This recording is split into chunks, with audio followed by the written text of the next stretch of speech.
It started as a normal night, the kind of stillness that settles over small towns, where the only sounds are the occasional rustle of leaves and the faint creak of old houses shifting in their frames.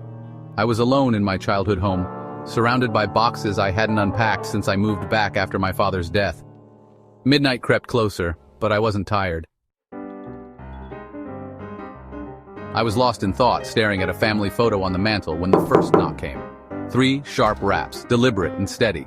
I turned toward the door, frowning. Nobody came to visit me, especially not at this hour. I hesitated, then called out, "Who's there?" No response. It was probably just a prank, I told myself. I wasn't about to let some bored teenager scare me, so I ignored it. I turned back to the photo, trying to shake the strange unease that had settled over me. The second knock came louder, echoing through the house. My heart jumped, and for the first time I noticed how quiet it had become. The usual hum of appliances and the faint chirp of crickets outside had vanished, leaving only the oppressive silence of the house. I grabbed my phone and walked to the door, peering through the peephole.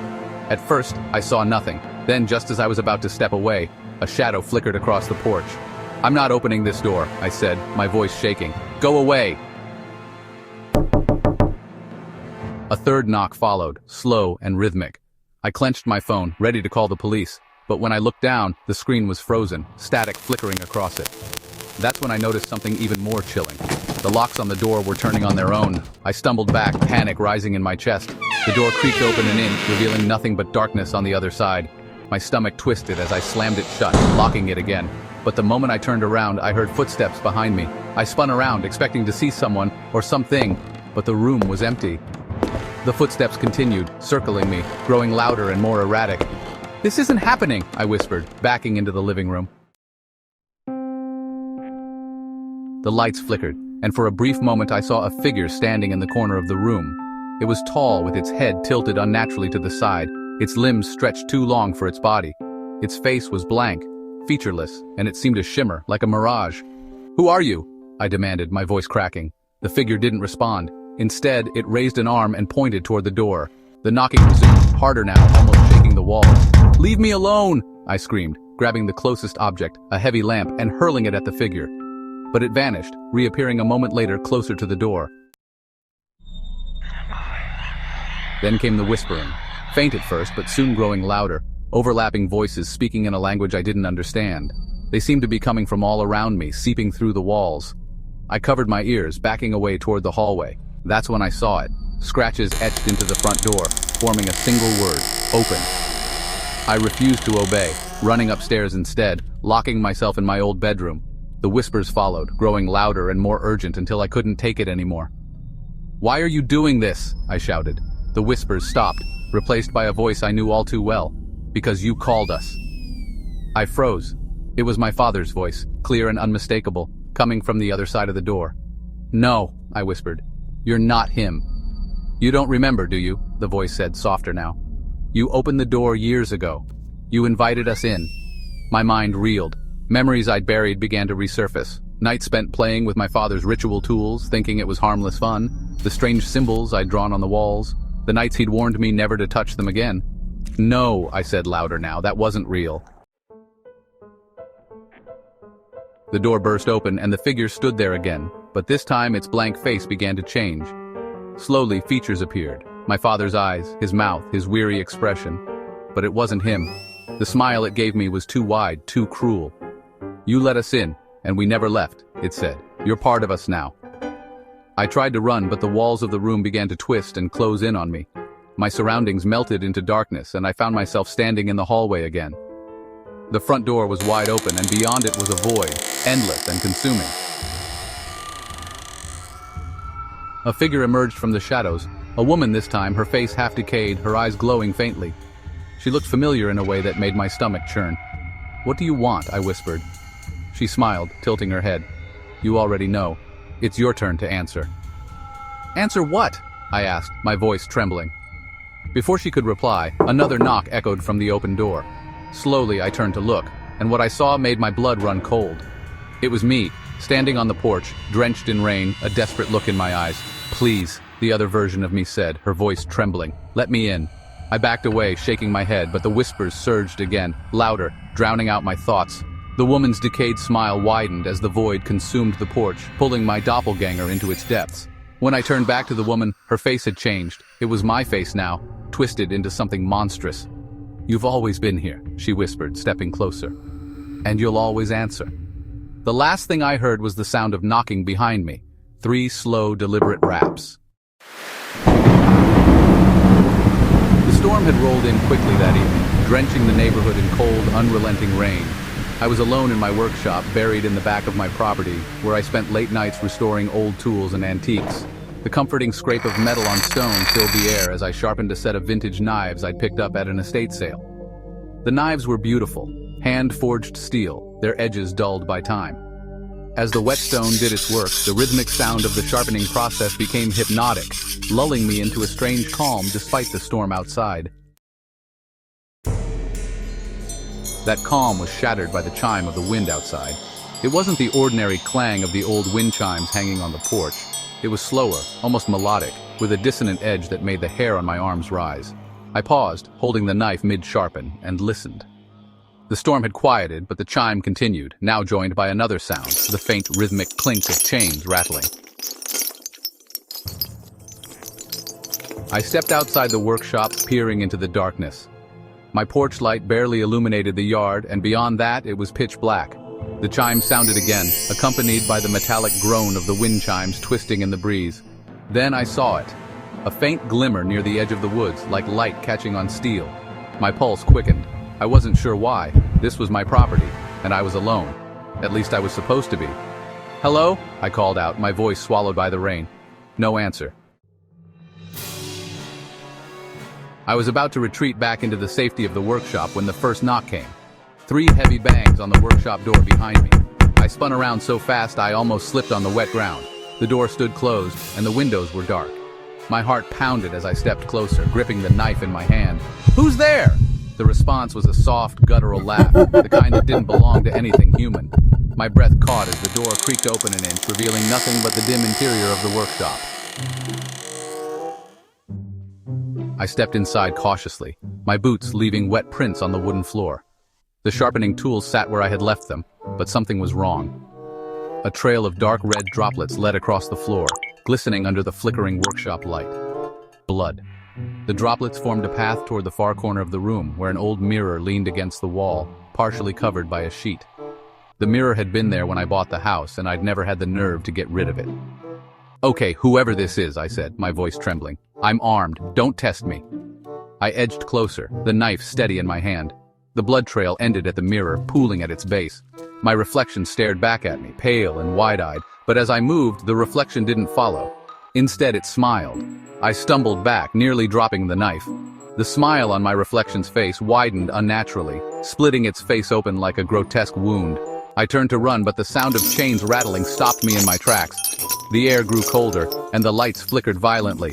The mirror began to shimmer, and something inside it moved. A dark, twisting figure with too many limbs. It reached toward the surface, its jagged fingers scraping against the glass. I bolted for the door, but it slammed shut in front of me. My reflection's voice filled the room, distorted and mocking.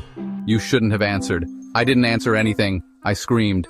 The figure in the mirror pressed harder against the glass, and then the surface shattered, sending shards flying in every direction. I shielded my face, but when I opened my eyes, the figure was gone. The mirror was whole again, its surface pristine.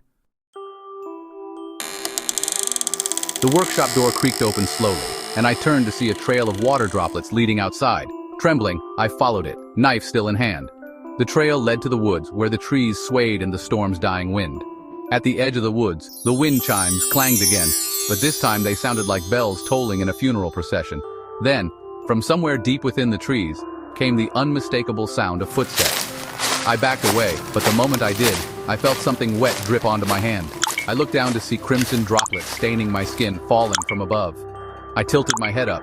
Hanging from the branches was a figure, its face obscured by shadow, its body limp. Chains wrapped tightly around its arms and legs, their ends swaying in the wind. My knife fell from my hand as I stared, paralyzed. The figure twitched, then lifted its head. It was me. The hanging version of myself opened its mouth, but instead of speaking, blood poured out in thick, choking streams. The chains began to rattle louder, and the figure let out a low, guttural laugh, the same laugh I had heard earlier. Before I could move, the sound of footsteps approached from behind me, heavy and deliberate. I turned, expecting to see another figure, but the clearing was empty. When I turned back to the hanging figure, it was gone. The chains rattled again, closer this time. I ran back toward the house, my breath coming in ragged gasps. But when I reached the porch, I froze. The door was ajar, swinging lightly in the breeze. Inside, I could see a figure standing in the kitchen facing away from me. It wore my clothes, my posture, even my slight limp. "Who are you?" I demanded, stepping forward. The figure turned slowly, revealing my face, but its eyes were hollow and black. "I'm what you left behind," it said, grinning. Before I could process its words, I heard the unmistakable sound of knives being sharpened, and the lights in the house flickered out, leaving me in total darkness.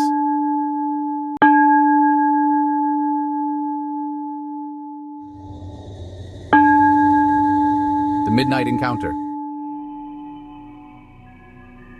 There's a reason every superstition about midnight warns you to stay inside, keep the lights low, and never, under any circumstance, answer the door. Midnight is not an hour for the living. It is the threshold between days, where shadows stretch thin, and things we can't understand slip through. I learned this the hard way, and I wish I hadn't. It started with a knock. Not loud, not frantic, but deliberate, as if whoever stood on the other side knew they had all the time in the world. I was home alone, the wind outside howling like a chorus of warnings I didn't yet understand. I ignored it at first, assuming it was a neighbor or a mistake. When it came again, a little harder this time, I froze. "Who's there?" I called out, my voice trembling slightly. No response. I stood by the door, peeking through the peephole, but the hallway was empty. My heart pounded in my chest, a dull thud that echoed in the silence of my apartment. Then, just as I was about to step away, the knock came a third time. Sharp, commanding, and impossible to ignore.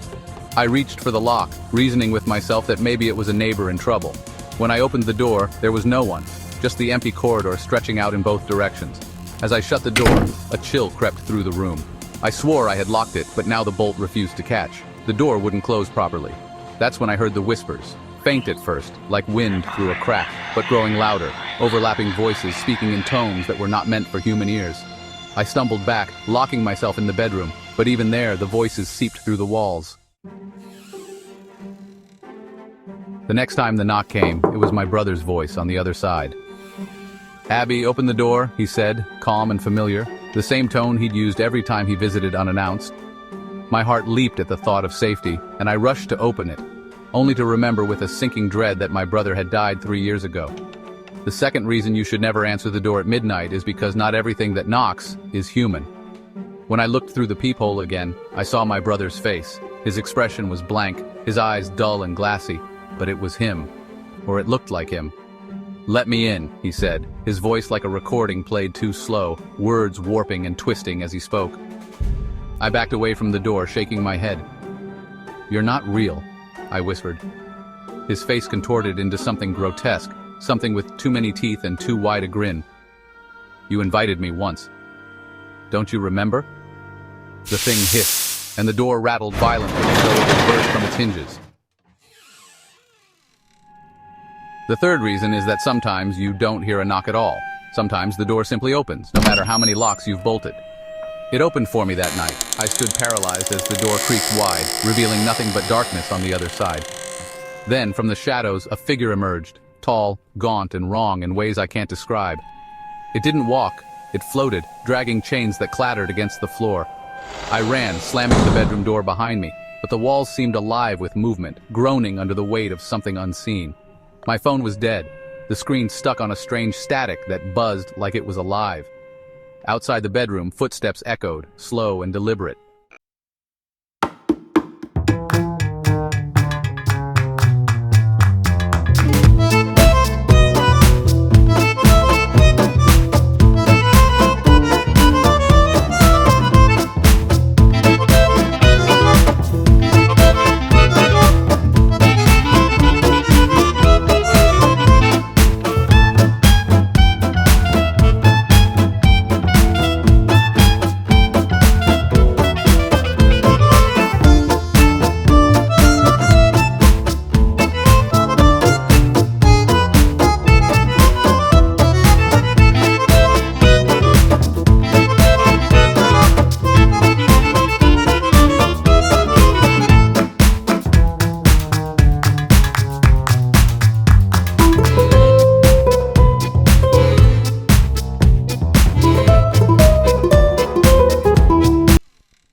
The final reason never to answer the door after midnight is because sometimes what's knocking isn't looking for an invitation.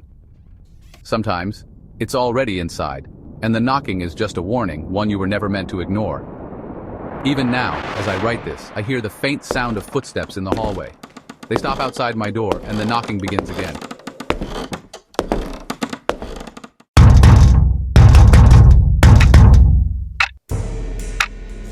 There's a reason we're told to leave some doors unanswered, especially after the clock strikes midnight.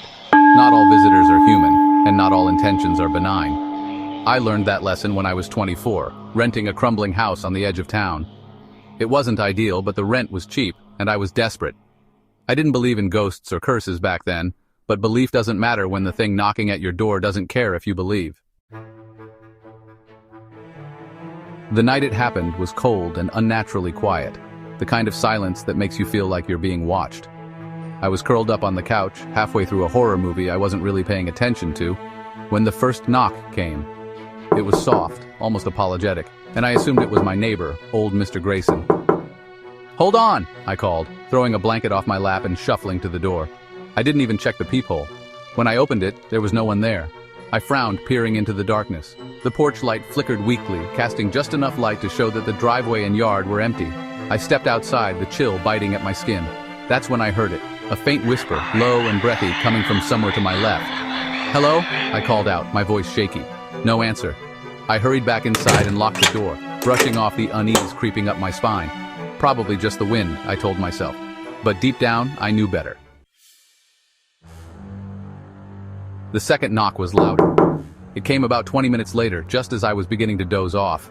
This time I froze, my heart thudding in my chest. Something was off. The knocks weren't coming from the front door, they were coming from the back. I grabbed my phone and walked toward the kitchen where the back door was. The knocks came again, 3 sharp raps that echoed through the house. I hesitated, every instinct screaming at me not to open it. "Who is it?" I asked, my voice barely above a whisper. For a moment there was nothing but silence. Then a voice answered, a child's voice, soft and trembling. "I'm lost. Please help me." Every horror movie I'd ever watched told me not to open the door, but hearing a child's voice made it impossible to ignore. I unlatched the door and opened it just a crack. There was no child, only the darkness of my backyard and the faint outline of the trees swaying in the wind. "Where are you?" I asked, stepping back nervously. "Behind you," the voice replied, but it no longer sounded like a child. It was deeper now, distorted and unnatural. I slammed the door shut and locked it, backing away as my hands shook. That's when the whispering started. It wasn't coming from the door anymore. It was inside the house, circling me like a predator stalking its prey. The words were unintelligible, a chaotic tangle of sounds that made my skin crawl. I ran to the living room, dialing 911 on my phone, but the line was dead. The whispers grew louder, and suddenly I felt something cold brush against my neck. I spun around, but there was no one there. The knocking came again, this time from the front door. It was so loud it shook the walls, and I swore I could hear something scraping against the wood like claws. "Leave me alone!" I screamed, clutching a kitchen knife as if it would do anything against whatever was out there. The house fell silent again, but it was the kind of silence that pressed down on you, heavy and suffocating. I could feel it watching me, even though I couldn't see it. I turned on every light in the house, trying to chase away the darkness, but the shadows only seemed to grow longer, more menacing. That's when I heard the voice again, closer this time, as if it were whispering directly into my ear. "Let me in." I didn't respond. I didn't dare move. The third knock came at midnight. It wasn't loud or frantic. It was rhythmic, deliberate, as though it were mocking me. Then, I heard the unmistakable sound of the doorknob turning. "No," I whispered, backing into a corner. The door didn't open, but the sound of the knob turning continued, slow and methodical. Then, from the corner of my eye, I saw it. A figure standing in the hallway. It was tall and thin, its face obscured by shadow, but its eyes glowed faintly like embers in the dark. It didn't move toward me. It just stood there watching. I don't know how long I stayed in that corner, too terrified to look away. When the sun finally rose, the figure was gone, and the house was quiet again. But the doors were unlocked, every single one of them, even though I knew I had locked them. I left that house the next day and never went back. Sometimes late at night I still hear the knocking, faint and distant, as if it's trying to find me again. I don't open the door anymore. I know better now.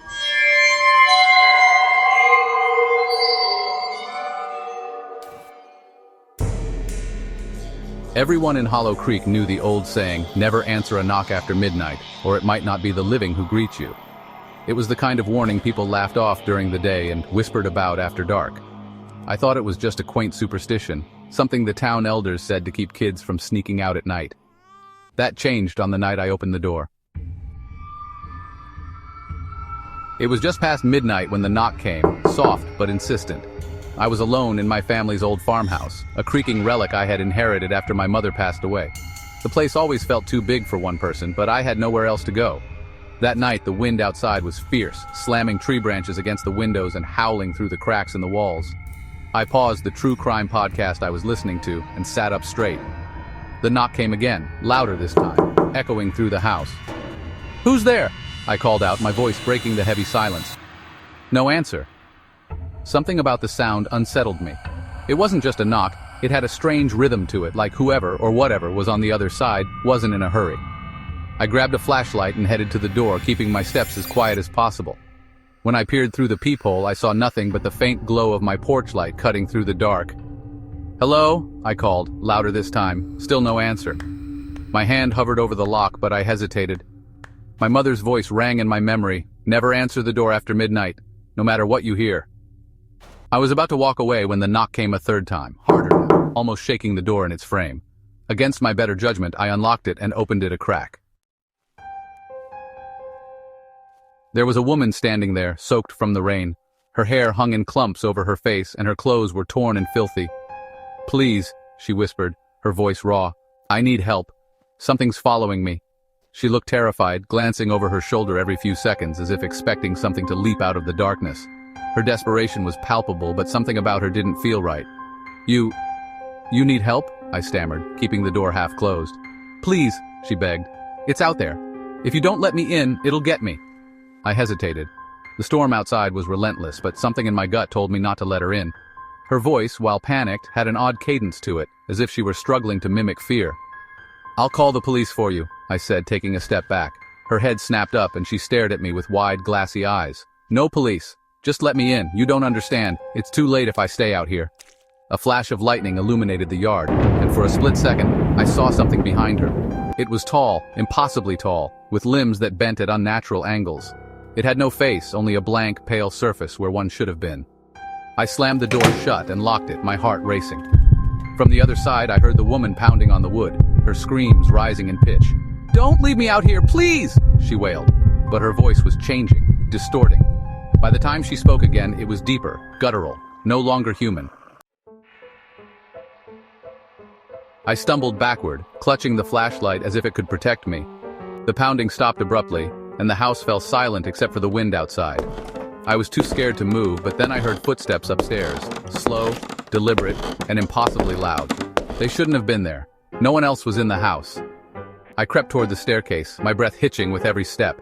The sound of the footsteps grew louder, echoing down the hall above me. My flashlight flickered as I climbed, the beam trembling along with my hand. At the top of the stairs, the air felt colder, heavier.